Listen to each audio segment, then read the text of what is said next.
the Screen Guild Players.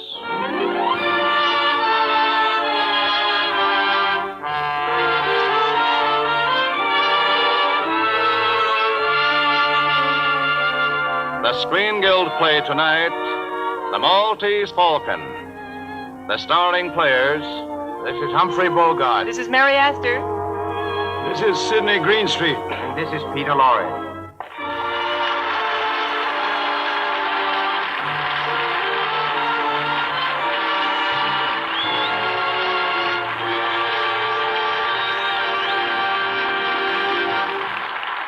Tonight, the Screen Guild Players in Warner Brothers' sensational mystery story, The Maltese Falcon.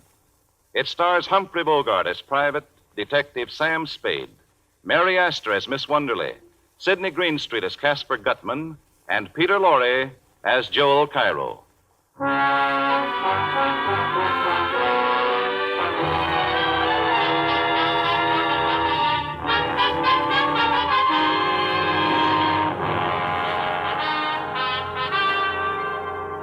This is the story of the Maltese Falcon and of the people whose lives it touched and seared. It began in San Francisco when a beautiful young woman, who identified herself as Miss Wonderly, walked into the offices of Spade and Archer, private detectives. Miss Wonderly had just told Sam Spade why she wished to engage detectives when Spade's partner, Miles Archer, entered the office. Oh, excuse me, Sam. No, it's all right, Miles. Come in. Miss Wonderly, this is Miles Archer, my partner. How do you do? Well, I'm pleased to meet you. Miss Wonderly's sister ran away from New York with a fellow named Floyd Thursby. They're here in San Francisco. Miss Wonderly has seen Thursby and has a date with him tonight. Maybe he'll bring the sister with him. The chances are he won't. Miss Wonderly wants us to find the sister, get her away from Thursby, and back home. But I want you to know that he's a dangerous man. I don't think he'd stop at anything. I don't believe he'd hesitate to kill Corinne, my sister, if he thought it would save him. Uh-huh. What time is he coming to see you, Miss Wonderly? After 8 o'clock. All right, Miss Wonderly, we'll have a man there. Oh, I'll look after it myself. Thank you, Mr. Archer. Will $200 be enough for a retainer? Oh, plenty. Oh, it'll help if you meet Thursby in your hotel lobby, Miss Wonderly. I will. Thank you again. Goodbye. Well, Archer, what do you think of her? Sweet. I'm going to enjoy shadowing her. Okay, sucker. You call me if you run into any trouble.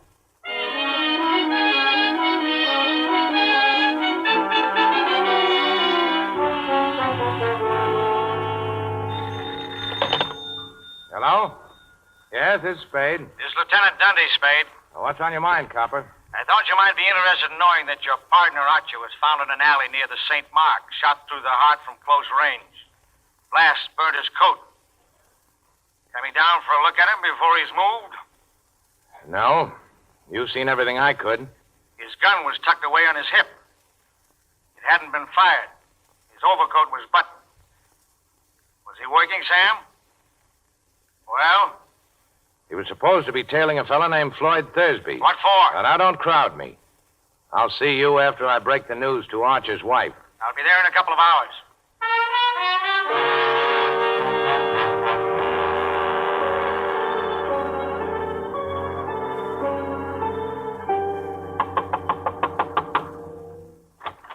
Oh, hello, Copper. Come on in. Break the news to Archer's wife, Sam? Uh-huh. What kind of a gun do you carry? None. I don't like 'em much. You don't just happen to have one on you. Search me. Turn the dump upside down if you want to. I won't squawk if you got a search warrant. Why were you tailing Floyd Thursby, Sam? I wasn't. Archer was, for the swell reason that we had a client who was paying good money to have him tailed. Who's the client? Sorry, I can't tell you that. You didn't go to Archer's house to tell his wife. I called up and the girl from your office was there, and she said you told her to go. What are you leading up to? Just this, Spade. Floyd Thursby was shot down in front of his hotel about a half an hour after I talked to you. Oh. I came into my apartment just a few minutes ahead of you. I was walking around thinking things over. I knew you weren't here. I tried to get you on the phone. Where'd you walk to? Just around. Thursby die? Yeah. How'd I kill him? I forget. He was shot 4 times in the back. Hotel people know anything about him? Nothing. Except he'd been there a week. Alone? Alone. You find out who he was? What his game was? No, I thought you could tell me that. I've never seen Thursby dead or alive. Now, look, Spade. You know me. If you did get Thursby, you'll get a square deal from me. And most of the breaks. I don't know that I'd blame you a lot, man that kills your partner. But that wouldn't keep me from nailing you. That's fair enough. Now, would you mind scramming? I got some thinking to do, and I'd like to get a little sleep before daylight.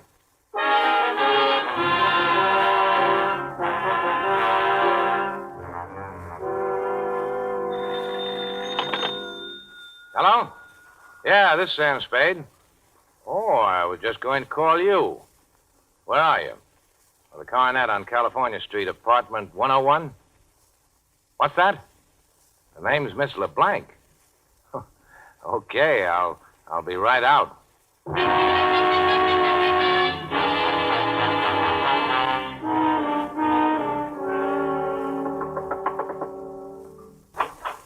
Oh, good morning.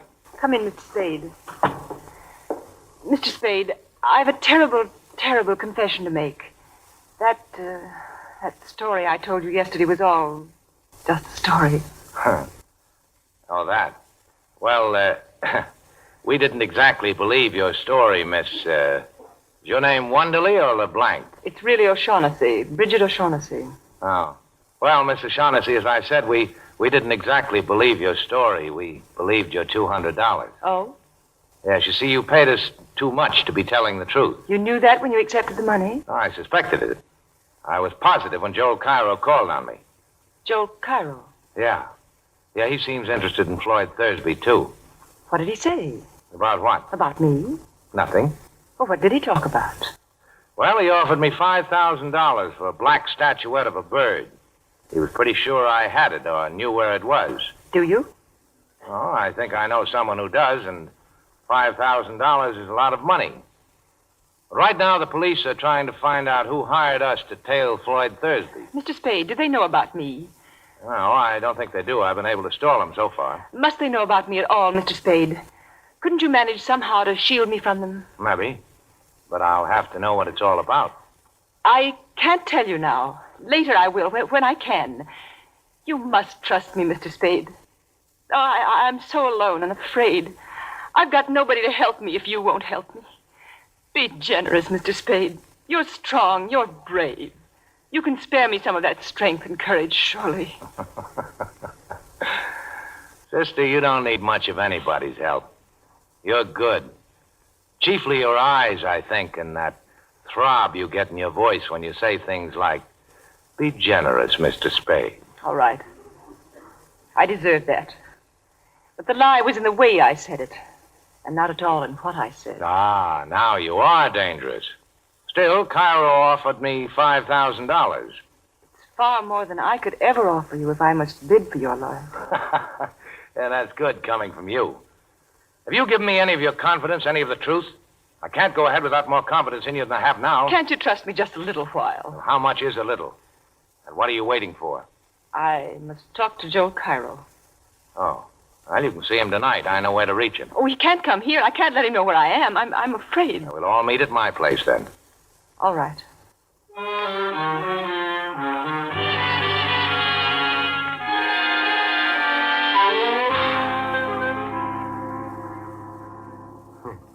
I'm delighted to see you again, Miss O'Shaughnessy. I was sure you would be, Joe. Mr. Spade told me about your offer for the Maltese Falcon. How soon can you have the money ready? Oh, it is ready. You are ready to give us $5,000 if we turn the Falcon over to you? I shall be able to give you the money as soon as the bank opens in the morning. But I haven't got the Falcon.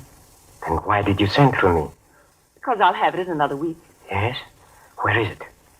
Where Floyd hid it. If you know where he hid it, why must we wait a week? And why are you willing to sell it to me? I'm afraid, after what happened to Floyd, I'm afraid to touch it except to turn it over to somebody else right away. Exactly what did happen to Floyd? The fat man. Gutman? Is he here? I don't know. I suppose so. If you two let me interrupt for a second, I can answer that. Gutman is here. How do you know? Because he called me and asked me to see him. Have you? Not yet. I thought that after our friend Cairo here left, I'd find out just how you and I stand before I took on any more clients.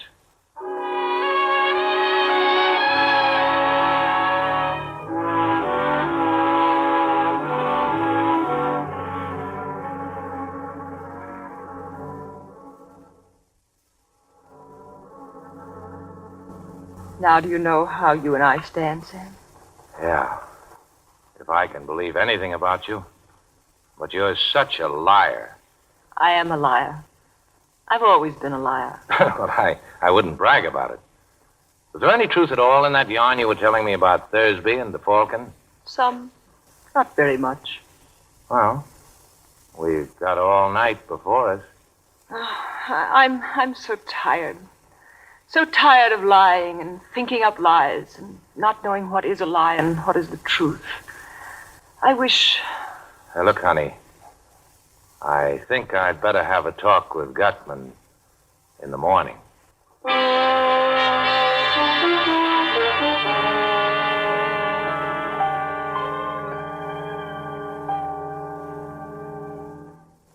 Now, Mr. Gutman, shall we talk about the Falcon? Oh, by all means, Mr. Spade. But first, answer me a question. Are you here as Miss O'Shaughnessy's representative? Well, there's nothing certain about it either way yet. It depends. Maybe it depends on Joel Cairo. Maybe. The question then, Mr. Spade, is which you'll represent.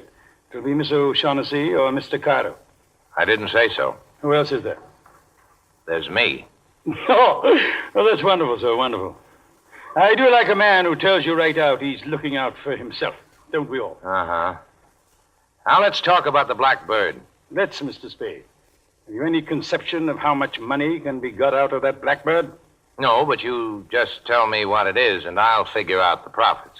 You mean you don't know what that bird is? I know it's black enamel and about a foot high, and I know the value in human life you people put on it. Miss O'Shaughnessy didn't tell you what it is? He offered And me Cairo didn't either? He offered me $10,000 for it. Do either of them know what that bird is, sir? What is your impression? Well, there's not much to go by, but I don't think so. If they don't know, I'm the only one in the whole wide, sweet world who does. Good. And when you tell me, there'll be two of us. Mathematically correct, sir. But I don't know for certain that I'm going to tell you. If you think again and think fast, you'll do your talking today or you're through. What are you wasting my time for? I can get along without you. That remains to be seen, Mr. Spade. There are ways... And there's another thing. Keep that gunman of yours away from me while you're making up your mind, or I'll kill him. Well, sir, I must say you have a very violent temper. Think it over. You got till 5:30, then you're either in or out for keeps. Wilma. I'm gonna kill that guy. I could have done it easy when he was standing there with his back to me. Of course you could, my boy. But business before pleasure. And we'll be seeing Mr. Spade again before 5:30.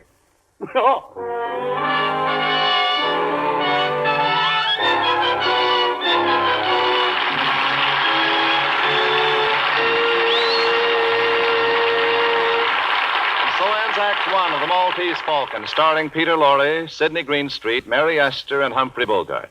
Act Two in just a moment.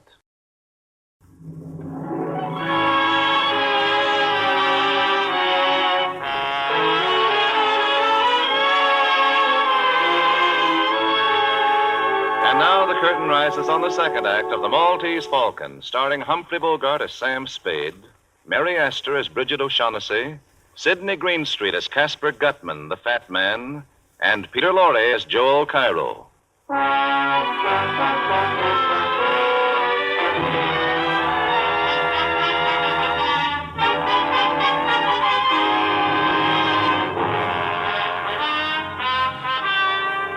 Late in the afternoon, following Sam Spade's visit to Gutman's apartment, a dying man staggered into Spade's office and collapsed on the floor.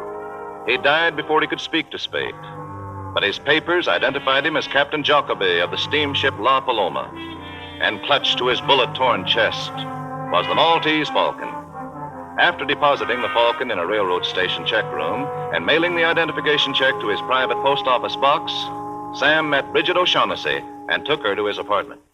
You know, Sam, I never would have placed myself in this position if I hadn't trusted you completely. Oh, that again? But you know that's so. You don't have to trust me as long as you can persuade me to trust you. But Sam, darling. Well, I think we better let it go at that until we see what happens after Gutman gets here. The fat man? Here? Certainly, why not? Anyway, that should be him. So it's too late to change our plans. I'll be right back. Oh, hello, Gutman. Good evening, sir. I see you brought company. I can understand the gunman, but I didn't know Cairo was a friend of yours. No, we're old acquaintances. Now that we're all here, let's go in and sit down and be comfortable and talk. Oh, sure. Come on in. Now, look, Angel. Gutman brought a couple of friends along. Good evening, Mrs. Shaughnessy. Hello, Joe. You look unusually charming this evening, my dear. Thanks. The Gunsul doesn't talk, Angel. Get away from me, punk. Stand still and shut up. Listen, you're not going to frisk me, touch me, and I'm going to make you use that gun. Ask your boss if he wants me shot up before we talk. Never mind, Wilma. Oh, you're certainly a most headstrong and unpredictable individual, Mr. Spade. Now, why did you send for me? You ready to make the first payment and take the Falcon off my hands? The Falcon? That's right, Angel. I've got it.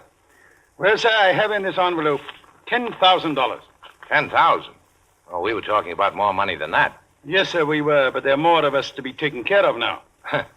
Well, that may be, but I've got the Falcon. I shouldn't think it would be necessary to remind you, Mr. Spade, that though you may have the Falcon, yet we certainly have you. Yes, I'm trying not to let that worry me, but let the money wait. There's another thing to be taken care of first. We've got to have a fall guy. I beg your pardon? Police have got to have a victim, somebody they can stick for those 3 murders. Two. Only 2 murders, Mr. Spade. Thursby undoubtedly killed your partner. All right, 2 then. Now, the point I've got to give the police, a victim when the time comes. If I don't, I'll be it. Let's give him Wilmer here. Why, you dirty He actually did shoot Thursby and Jacoby, didn't he? Anyway, he's made to order for the part. Let's turn him over to them. Oh, by God, so you are a character, that you are.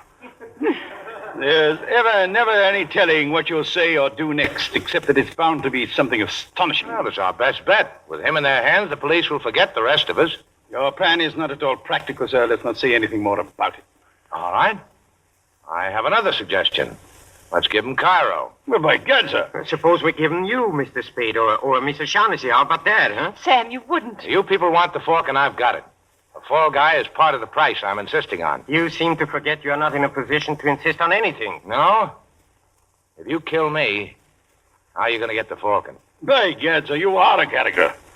Well? Well, what else can I do? I'm sorry, Wilma. Terribly sorry. I want you to know that I couldn't be any fonder of you if you were my own son. But, well, if you lose a son, it's possible to get another. And there's only one Maltese, Falcon. You rat, I'll kill you for this. Thank you, Mr. Spade. When you're as young as Wilma, one simply doesn't understand these things. And how about some coffee, Bridget? Put the pot on, will you? I don't like to leave my guests. Surely. Anything to get out of here. Now, sir, let's get down to business. I ought to have more than 10,000. Of course, sir, you understand this is the first payment. You still don't understand the Falcon's worth. Well, a black enamel bird can't be worth millions. But it is. Otherwise, I should not have spent 17 years of my life trying to acquire it. The black enamel you refer to, sir, is merely camouflage, covering a solid gold bird encrusted from head to foot with the finest jewels. Okay. So I get millions later. How's about 15,000 now? Frankly and candidly, and on my word of honor as a gentleman, 10,000 I gave you is all the money I can raise right now. Yeah, but you didn't say positively. Positively. Well, if that's the best you can do, it's the best you can do. But it's understood the punk has to stand as the fall guy. That is part of our agreement, sir. Okay, I'll make a phone call. The Falcon will be here in an hour.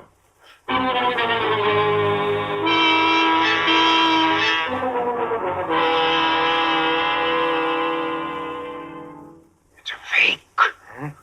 This is not the Maltese Falcon.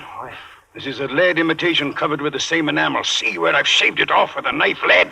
Pure lead. You bungled it. You, Gutman. You and your stupid attempt to buy it from the Russian who owned it. He caught on to how valuable it was. No wonder we had so little trouble stealing it. You imbecile. You bloated idiot. Well, sir, what do you suggest? Shall we stand here and shed tears and call each other names? Or shall we pay the Russian another call in Istanbul? Are you going? 17 years I've wanted that little item, and I intend to get it. Another year, well, sir, that will be an additional expenditure of time on only 5 15/17%. I go with you. Good. And Wilma? Wilma, Where is the boy? He must have had made his getaway while we were unwrapping the Falcon. A swell lot of thieves. Well, sir, I left to ask you to return my $10,000. I held up my end. It's your hard luck, not mine, if you didn't get what you wanted. I'm sorry, but I must insist. Oh, a hideout gun, huh? Okay. Thank you, sir. The shortest farewells are the best. Adieu. And to you, Miss O'Shaughnessy, I leave the fake Falcon as a little memento. Oh, come, Carl.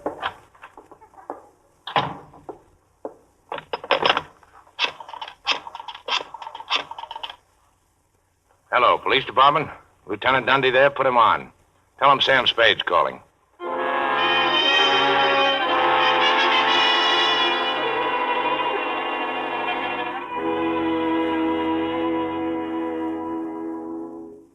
Now, look, Angel. Gutman and Cairo will talk when the cops nail him about us. We've only got minutes to get set for the police. Now, give me your whole story fast. Well, where shall I begin? The day you first came to my office. Why did you want Thursby shadowed? I suspected him of betraying me to Gutman, and I wanted to find That's out. a lie. Gutman tried to make a deal with him. You had Thursby hooked, and you knew it. You wanted to get him out of the way before Captain Jacoby arrived with the Falcon. Isn't that so? What was your scheme? I thought if he saw someone following him, he might be frightened into going away. Now, look, Archer hadn't many brains, but he wasn't clumsy enough to be spotted the first night. You must have told Thursby he was being followed. I told him, yes. But please believe me, Sam, I wouldn't have told him if I'd thought Floyd would kill him. If you thought he wouldn't kill Archie, you were right, Angel. Didn't he? Arch had been a detective too long to be caught shadowing a man up a blind alley with his gun tucked away in his hip and his overcoat buttoned. But he'd have gone up there with you, Angel. He was just dumb enough for that. Sam. And then you could have stood as close to him as you liked, there in the dark. Put a hole through him with a gun you'd gotten from Thursby that evening. Don't talk to me like that, Sam. You know I didn't. Now, the police will be blowing in any minute now, Angel. Talk. Oh, why do you accuse me of such a terrible... Why did you shoot Archer? You thought Thursby would tackle him and one or the other would go down. If Thursby was killed, then you were rid of him. If it was Archer, then you could see that Thursby was caught. Was that it? Something. And when you find like out that that Thursby didn't mean to tackle Archie, you borrowed the gun and did it yourself, right? I guess so. I know so. You didn't know Gutman was here looking for you until you learned Thursby was shot. Then you needed another protector. So you came back to me. Yes, but no, sweetheart, it wasn't only that. I would have come back to you sooner or later. From the very first instant I saw you, I knew that... Ah, you angel. Well, if you get a good break, you'll be out of San Quentin in 20 years. Sam, you're not... Yes, Angel. I'm going to send you over. But if they hang you, I'll always remember you. Don't, Sam. Don't say that. Even in fun. It's not fun. I happen to be in the detective business, and you killed my partner. It's bad business to let the killer get away with it. Bad for every detective in this country. You're taking the fall. You've been playing with me. Only pretending you cared. To trap me like this. You didn't care at all. You don't love me. I think I do. But what of it? I won't play the sap for you. You know it's not like that. You can't say that. I am saying it. You know down deep in your heart, you know that in spite of everything I've done, I love you. I don't care who loves who. You killed Archer. You're going over for it. Come in. Oh, hello, Copper. Hello, Sam. You get Gutman and Cairo? We got Cairo. Gutman's dead. Kid Wilmer had just finished shooting him when we got there. So I ought to have expected that. You better put the cuffs on Angel, Copper. We're taking her down to the station. What charge? Sam. Murder. She shot Miles Archer.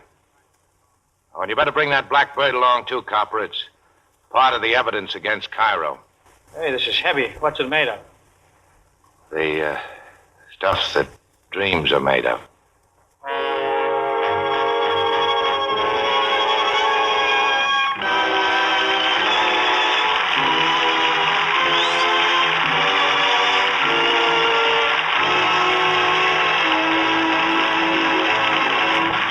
So ends the story of the Maltese Falcon. Thank you, Mary Esther, Humphrey Bogart, Sidney Greenstreet, and Peter Lorre for appearing with the Lady Esther Screen Guild players tonight, and also for telling us a most exciting story. It was our pleasure, Mr. Bradley.